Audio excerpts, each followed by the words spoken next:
Hi, this is Bob Iaccino coming to you from the CME Group trading floor in Chicago, talking crude oil futures.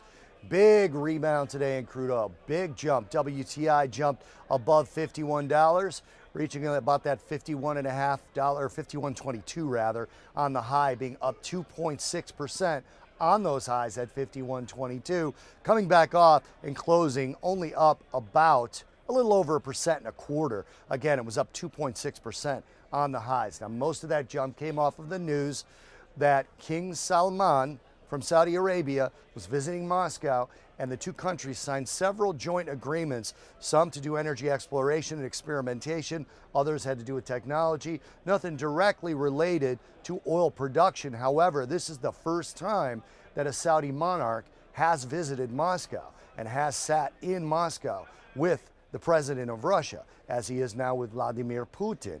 Now, the two of them are discussing things in public. They're also discussing things in private. And yesterday in the Russia conference, the Russia Energy Conference, Vladimir Putin would not rule out an extension throughout all of 2018 of the production cuts. King Salman was quoted as saying that Russia has breathed new life into OPEC.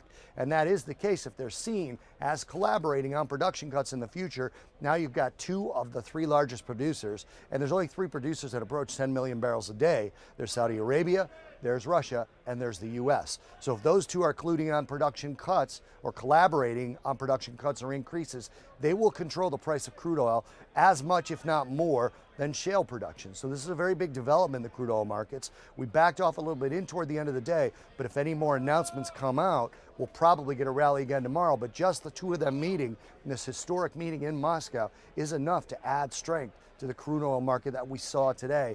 Russian oil minister did say in Abu Dhabi 2 weeks ago that it might make sense to extend production cuts, but it doesn't make sense to talk about them until January. So we probably won't get any more news, but the speculation is that this is one of the things they're discussing behind closed doors. We also had refinery runs yesterday. We had draws in the API on Tuesday, over 4 million barrels. Surprise draw yesterday in terms of the size of the draw, not the amount of barrels, of over 6 million barrels in the EIA data. But as I've been saying, refinery runs are the most important component of the data, because prior to the two hurricanes that we saw in Texas and in Florida, we saw refineries running at 95% of capacity.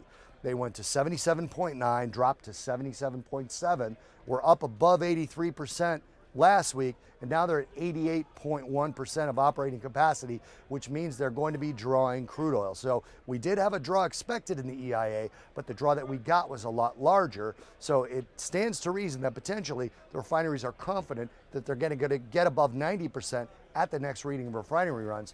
This is part of the reason that the seasonality of crude oil may not actually work this time. It may, but it may not.